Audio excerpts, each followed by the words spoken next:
Okay, Gregory Letare, who are you and what do you do? Yes, so I'm a senior officer in the army, attaché 9 robotic drone and robotic division. I'm also a red teaming specialist, and I run now also a company on transformation capabilities and the red teaming wargaming. Red teaming in defense tech. Yeah. What is it? That's a good question. Red teaming, you have to go not only on the fundamental, but more also on the question. Like the main question about like red teaming is how an enemy can defeat you.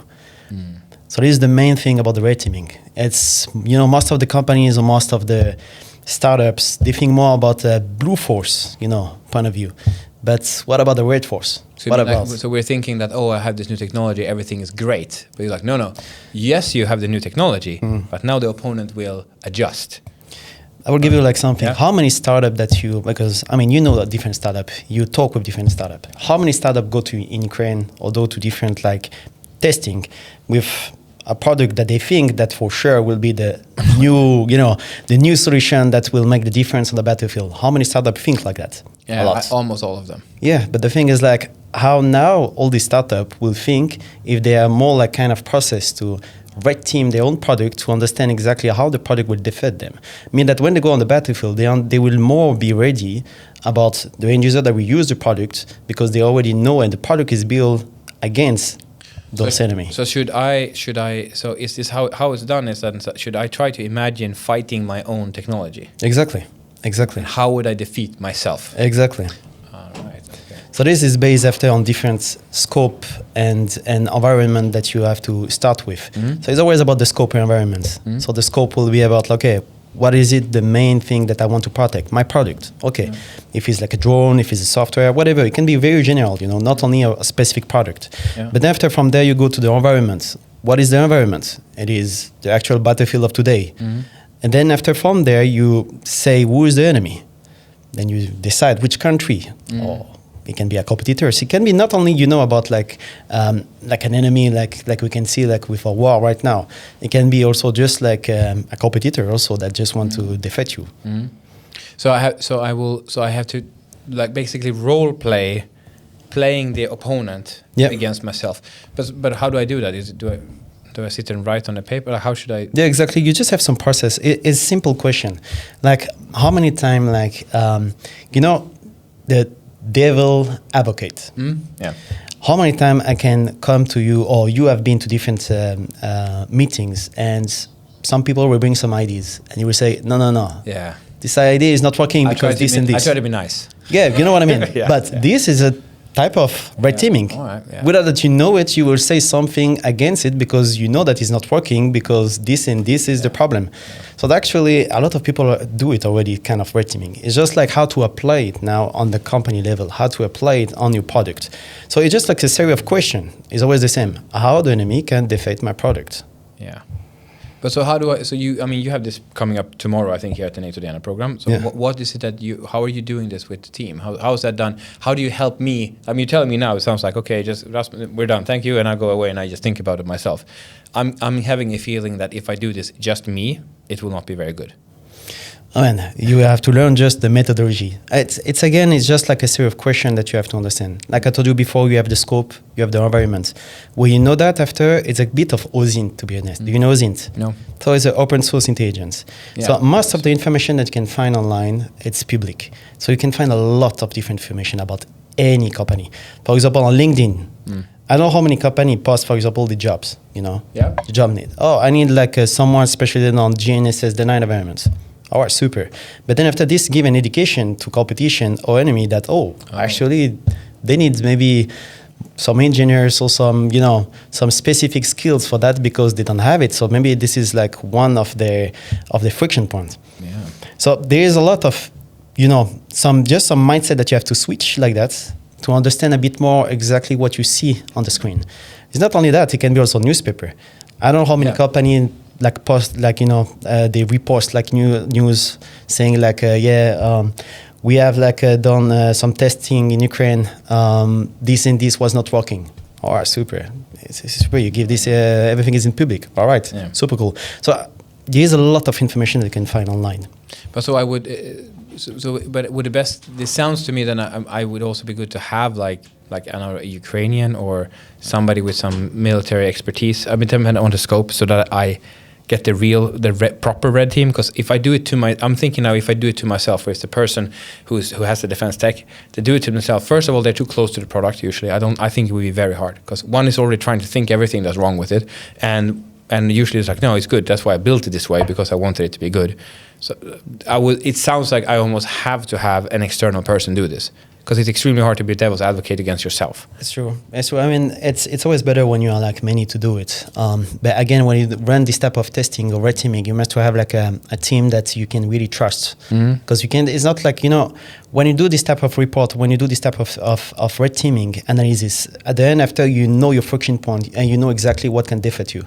So of course you must have like the right team for that. But military skills, there is just like, if you're in the defense industry, of course, if you have someone that have military skills, that have been in the army as a background, it's 10 times more easy because he will understand the process, on the battlefield. But you talked about that before. Sorry, we talked about that when we started. Talked about the kill chain. Yeah. So can you go into that? Well, how the kill chain relates to this red teaming exercise for my defense? So if I take like a bit of different phases.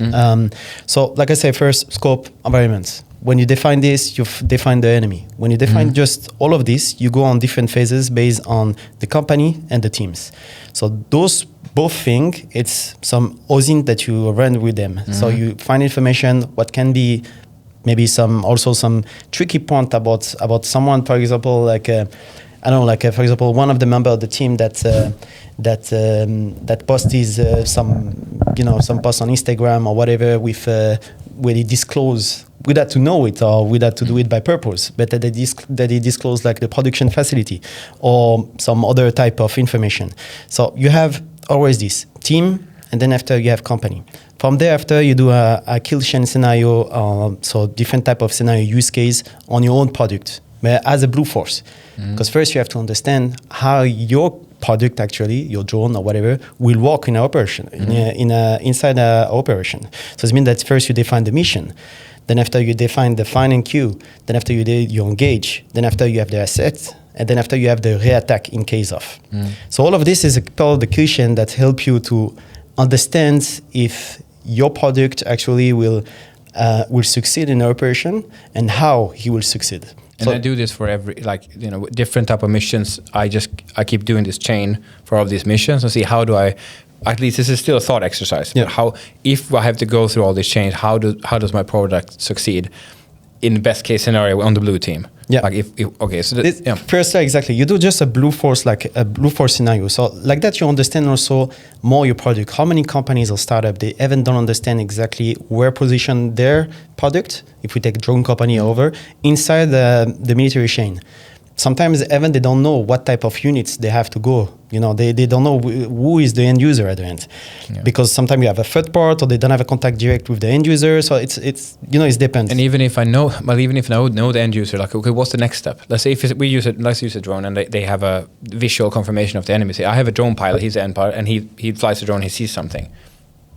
Okay, what else? What happens after that? That's relevant, right? Because the whole chain. Yeah, it is. But for this, you must understand. You must understand how to work on operation. So, like I say, first you have this blue force, scenario. Then after you go on the red force. So it means that you will more play how to do it against your product. So you will play the enemy. I will not say what type of enemy. You play an enemy. You take the role of an enemy, and then from there after you will play against your own product. So because you know what can maybe defeat your product already, can be some jammings, can be different type. Shutdown or something, yeah. Exactly. So you do exactly the same kill chain. Again, mission, find queue, engage, assess, and re-attack. And you do the same scenario again, and you just build different type of scenario. From there, when you finish this phase... So I do a blue team on myself, then I have a red team when I'm trying to defeat it. Do I go back to the same mission, but I might change how I run the mission? Exactly, that's why you do the blue force. Yeah, so then I say, okay, if they're going to do this, we're going to do it differently. We're changing our operations strategy well, concept of operation has to change a bit. Exactly. If they use jamming, we have to have this. So now I maybe have either I change my product or the way it's used. Okay, so the next time I run it, now I go to the red team again. Yeah. And I'm okay now. Hey, red team. Okay, now I can't jam it because nothing happens because it's it survives jamming. Say. Exactly. All right. So now the red team, but the red team might have to shoot it down. Okay. Well, how does it shoot it? At what range? Maybe. Okay, you can only shoot down at this range. Okay. Well, then we will run. Okay, we will stay away from that range, or and maybe it sounds like we're. I'm using a physics term, but if you have a ball, it somewhere it's going to oscillate and eventually goes down to a resting point. Yep. It sounds like we're trying to find the resting point of this technology. Where can this be used ideally? And the opponent has all these countermeasures they can do, and when they're trying to do this, this is the point where it works this way. Otherwise, against all these countermeasures. Yeah. You see, you don't need to have a military background. No. Well, you can run it by yourself. I mean, you understand. You see, again, it's just when you have this switch of mindset that you can just understand how to run it. You can do it by yourself. You see, I mean, just... No, but it's easy now when I'm sitting like this. If I'm trying to do it myself, I would be like, no, it's great. Like, I'm sure not, because if you have like something, that you can really follow step by step, you have the few questions that you will just like active your mindset about how exactly to run this. It will be okay for you. Yeah, maybe. But what I'm thinking is what a problem I would have is all these missions, for example, that I can imagine, because I can speaking with Ukrainians when I can to catch how they're fighting. But like first of all, it changes all the time. But the second thing is like, okay, I have some idea of a recon mission with. Like, now I'm saying using drones. But I have some ideas of recon missions.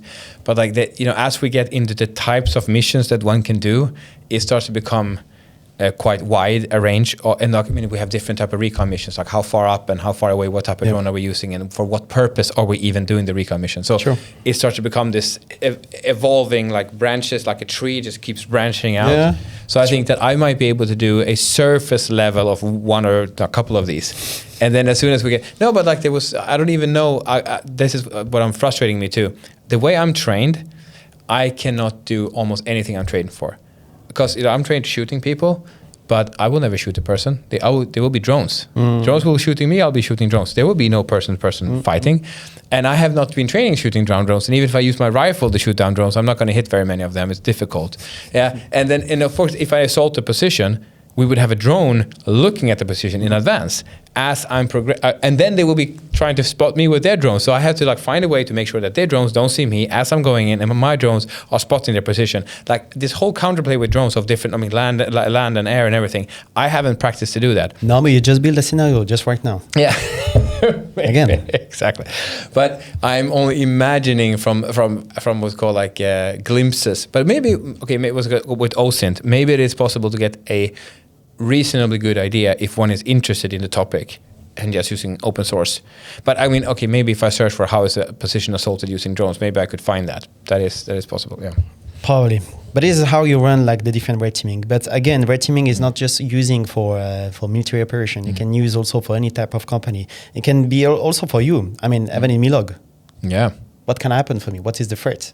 Okay, let's write like environment, scope, everything. Then after you just analyze all your teams, what my team actually, or what with the people with who I work, my colleagues, what they actually post or share. Yeah. It's a lot of things that you can actually just like run. Not only about what you think, just only military operation. No. But like, if we stay in defense, but we don't think about the military itself. We can think about other companies. Like how do big corporations react to my new technology? I think that should be thought of. Like do the red teaming on the market. I now have figured out my good position how to do this for defense. We red teamed it and we have a good idea, and I'm starting to sell it to defense forces. Yeah. The other guys are going to react. Big companies will react to this and see how will they try to defeat me, because they don't want to lose market share to my new startup idea. Exactly. Yeah. But I mean, if one does this, this could take like a whole life. It sounds like one could just keep doing this. That's why you put a scope, an environment, you're an adversary, and then after you just like focus on this, because otherwise you can go in I don't know how many different like scope and so that's the idea. Just now on one. Yeah. Well, so I could do this myself, but what would be a team? You talked about having a team. A red teaming team. I mean, maybe red team comes from. So what type of people are good to have in this red team that I would hire or work with? What type of people is good for that? I mean, people that understand the market where you go. If I have to say, so for example, the difference is not just someone that have been in the army. Being in the army, of course, you understand how work the military environments. But if you have like a product, for example, that is focused on drone, like most of the company today, you must have someone that have been drone operator or understands how to apply drone in the military operation. And this is something that will be an added value, for you. So you have first to have like someone that understands the environment where you go. And then after you can find other type of people that actually, red teaming and wargaming, because we have not talked about that. But yeah, we can get into that, but yeah, it's going. Yeah, red teaming, wargaming, this is something that actually can be a huge asset for different company, because it's like that they can understand and they can run all these type of of analysis and testing. Well, how is the wargaming different from the red teaming? Wargaming is more like kind of large scale scenario. So you will. It's still not real. simulation. It's still like simulation. On a table. Is it tabletop or on the computer? Or how? Yeah, I mean, you have this tabletop exercise. That's a lot of actually a lot of military and army that do this type of TTX tabletop exercise. But this wargaming, it's a more large scale scenario. So it's really like how your product or how your solution will work in a full large scale operation. Military operation. So this is how you play. So you will have like, if it's digital, you will just like add your asset directly on the as a digital asset. So you create like kind of digital twin of your product, and then after you will just run it in different simulation. So then we get the what we call like the kill chain, but now it's the battlefield. So it's not just you, it's not just your little mission. Exactly. It can be several different missions. They're running in parallel. There's all kinds of things going on. Yeah, it can be with platoon. It can be with battalion. I mean, this is the biggest difference between red teaming, that is more like focus on, you can really focus on only one product and one company, one solution, one equipment. But I guess if you do it in a wargaming sense, you might see weird things that this actually relates to this that we didn't think about before. Because if you're isolated in like my recon mission, you don't think about it. But if you run a bigger, like, oh, because this thing got destroyed here, we can't run our mission like we think. So then, it becomes like more like a multi-dimensional red team. It is. That's why for me it's very important if you can have even both at the end. Yeah. No, I think they're both great. Well, I actually had somebody tell me about a type of exercise where they read. So they have like cards and they read like this thing happens, and then you like basically react to it. And depending on how you react, they pull another card. So it's like a role-playing game. There's a lot of role-playing game like that. This is like a bit the old school. Yeah. Okay. Gonna be the risk game. I mean, it's still existing. Dungeons and Dragons would be the. Yeah, but I mean, wargaming, it's still existing. I remember also to a few training in army. Like we have like some few buildings. And this building, you were playing like different teams, like how they will, attack the building, what entry point we will take. A, B, and then, I mean, you play like that different like scenario and see which one is the best. And then if you get more information, or intelligence information, you just know exactly where is the position of the enemy. So you even understand what type of equipment they have, what type of, you understand everything about them, and you can really build like the best tactic actually. Yeah, and then you can play that on the, like just together sitting playing around, and then be like, okay, then when you do the exercise outside, you already know that very likely, if we use this door, because of how the building is set up, it's a bad door. Exactly. But I can see it. So we can apply it. Yeah. So we're trying to. Okay. So we're building it up. But so but how would if I go to this wargaming, so I did the red teaming. It's a thinking exercise. I have these guys with me who are preferably the domain expert, at least one who is in there. Actually, I thought about something. There's people who are very negative that always says like, "Oh, something's wrong." I've been thinking to you. I think this is where they can join. They can shine. It's true. And they will be like, "Yo, have you thought about that?" I was like, That's true. Yeah. So I think like these people that are difficult to be around, but for this exercise, they would be perfect. Actually, it's not bad. So please find them. So for people that see here, please. Say hi. No, they're the time to shine. But so can I go into the wargaming again? So it could be a digital thing, but it's a lot of simulation at the same time. I'm wondering how that's even possible, because there's so many things that goes on in an actual battlefield. Is it a software I can just download for this? I mean, that's why, like, normally when you run this type of thing, it depends on what type of software you have, but you have, like, at least an engineer that will run this for you, someone that will know also the software, how to run it, and then after you have some experts in terms of wargaming and red teaming that will be there, and that we just, like, talk, like I say, tabletop, and then we just talk with the different units or different, like, common people that is there. But we talked about tabletop for, like, houses and stuff, but can we do it for, like, a slightly larger battlefield, but it's still I like board games, so I'm thinking that it's a way to do it basically on paper or like just on a tabletop and still have a somewhat realistic simulation. Is that still possible? Yeah, or does it have to be digital? No, you can still do it also in this way, but right now today everything is digital. I mean, today. It's more easy also to understand. It's faster, but also you can run many different type of scenario more quickly than if you have to just talk and be part of the conversation. So I just realized something. There was an attack when the US attacked Iraq. I think it was the first or second time. I don't remember. They did this tabletop exercise or some type of wargaming, and they had the guy on the red team then, and they were so frustrated with him because he was doing some attack they were attacking Iraq, and the first thing he did was he sent out a special, like some type of submarine or something, to take out the hangar ship or something before the Marines even landed, and he was able to he was sending some special cruise missiles or something specific for that ship that Iraq had, and then he destroyed. He was like, they're like, no, you're not allowed to do that because it was too effective. He messed up the whole game. But it's like that's what I would do.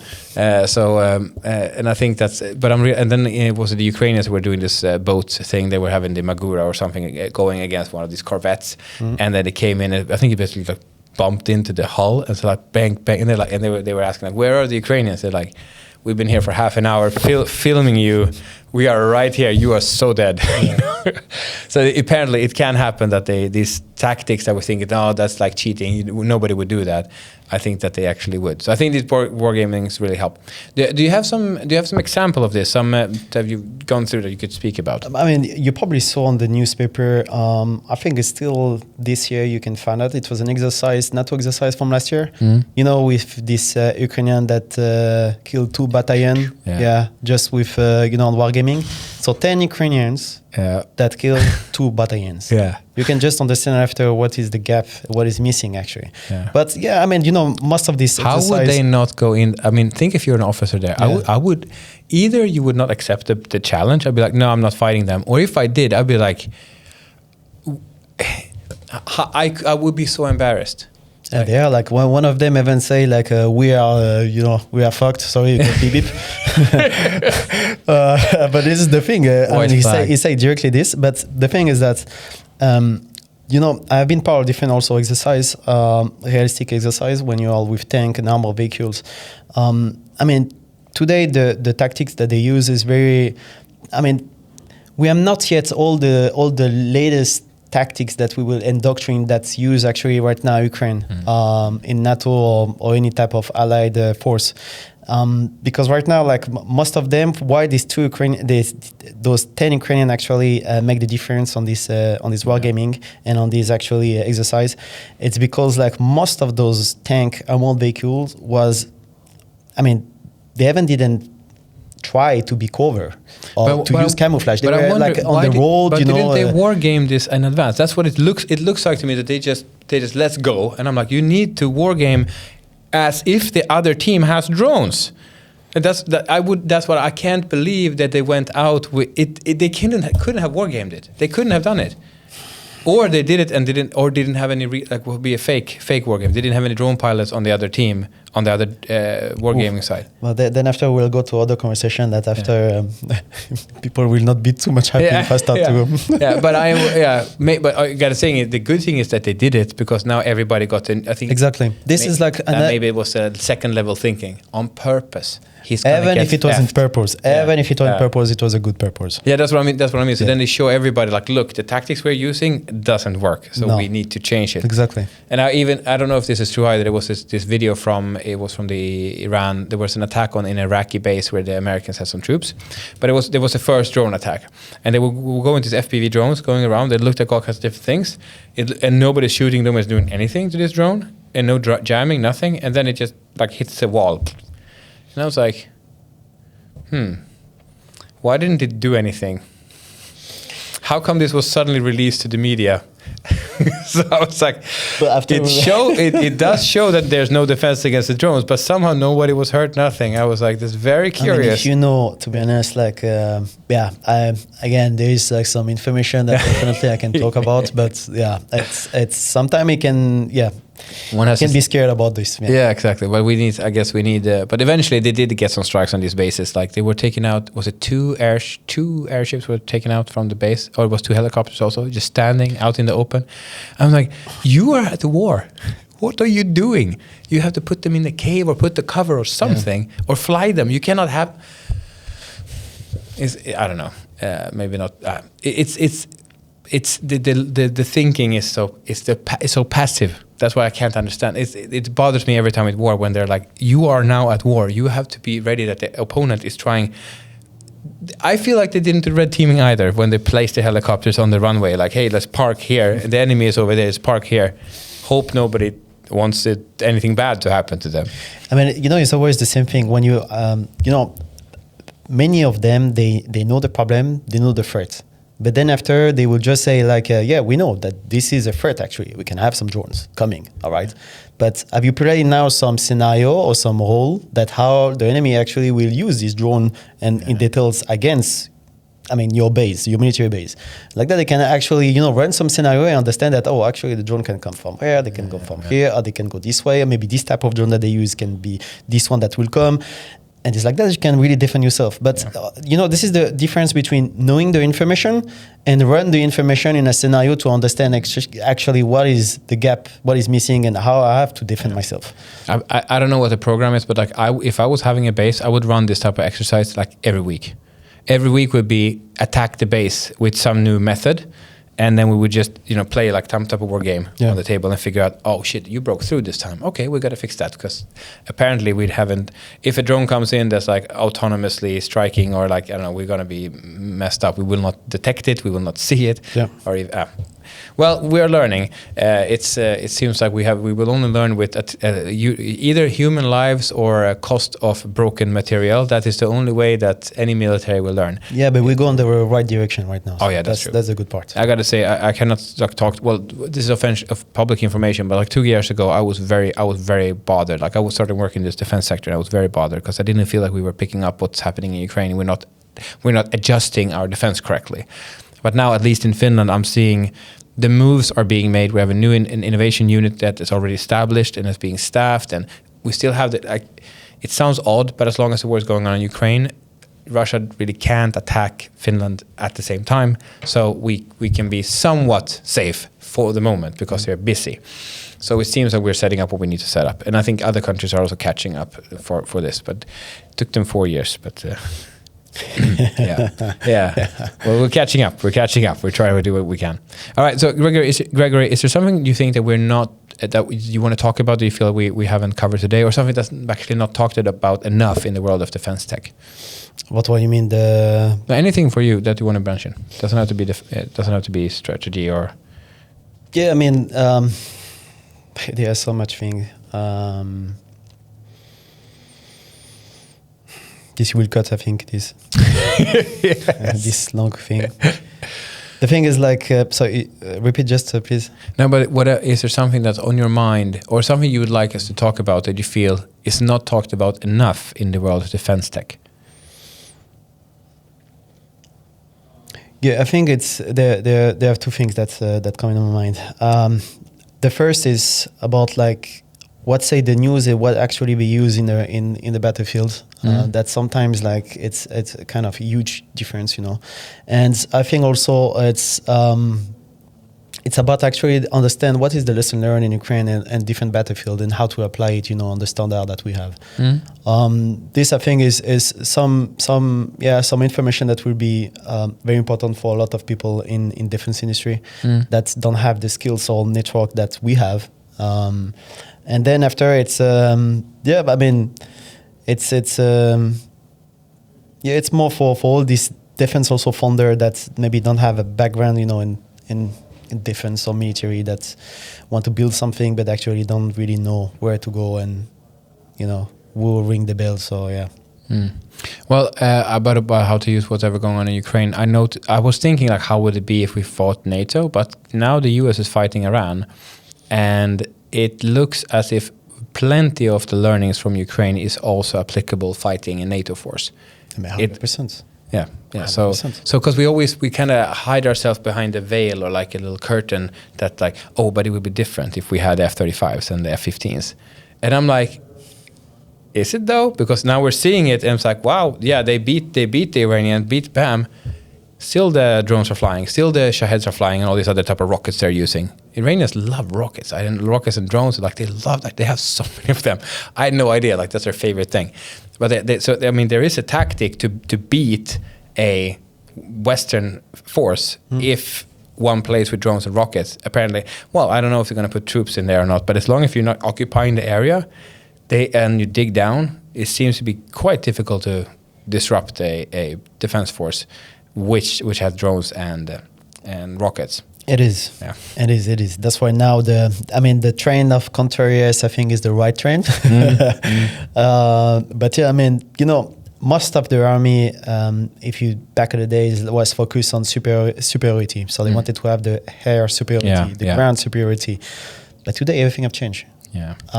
Because drones, this difference of also this, how you can, this production facility, for example, when you produce like a tank or when you order a tank, it takes, years before you have them, especially because it's not like they have a stock like cars, like, oh, we have, I don't know how many, you can just buy it. Drones is super easy. Tell me just how many, like thousands of drones per month they are produced, and they can destroy these 6 million tank just in, not say one, maybe, but still, one strike. But you know what I mean? Because this is a reality. When I heard like, one FPV drones for one tank, depend. Even with the person, I think the amount of drones need to take out the person is average is like 5. I mean, this again is very complicated, to add and to put average on this, because it's depend again with the pilots, the accuracy that you have, how you train, the skill that you have. Because normally one drone, actually with the type of munition that they have, can actually easy take down one human. So, yeah. But I guess they're like hiding, or they're going to a building, or they're chasing this person. He's shooting back, and so I think that's why for me right now today it's not just about drones. Drones is there. Drones will be there. We already have like kind of who will be the next actors, in Europe and on the battlefields. We know approximately, all the names, but now it's more about some other type of equipment as camouflage. That for me will be more like the next really important product or equipment that you have, that you need to have actually on the battlefield. Yeah, I think the camouflage, and for me counter-UAS, we need a way to fight the drones. Like that's and then camouflage, because if we cannot hide, if we cannot shoot down the drones and we cannot hide, like modern warfare is completely over. It's just like meat on meat or machines on machines, and there's no opportunity to do anything clever. Exactly. I don't know, maybe have like a digging machine, like we just dig the whole way. I don't know, but it's a mess. Well, okay, Gregory, thank you very much for being here. Appreciate it.